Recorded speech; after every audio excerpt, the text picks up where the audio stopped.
Hello, my name is Jackson Vale, and I'm from Columbus, Georgia, and I'm excited to tell you my topic for my speech, which is Habitat for Humanity.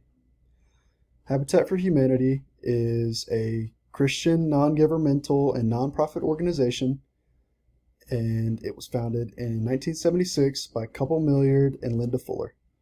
Habitat for Humanity helps build houses and other architectural structures for the less fortunate across the world.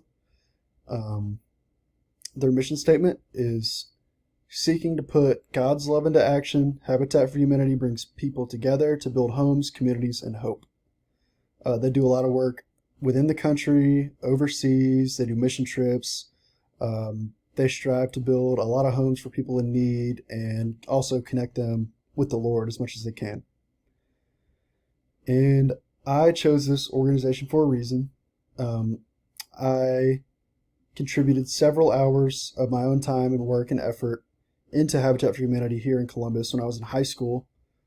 At first, it started off as me just looking for something to do to get my service hours completed.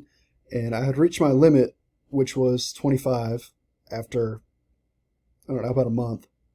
And then I realized I actually really enjoyed doing the work there. So I kept going and going and going. I met a lot of people, made a lot of people happy. And the projects that we were doing were building small little playhomes for kids whose parents couldn't afford it, and we'd give it to them for Christmas. And we would build them, cut everything ourselves, paint them, put shingles on them so they could be outside. It was nice. They're really nice. But yeah, Habitat for Humanity is my speech topic, and thank you guys for listening.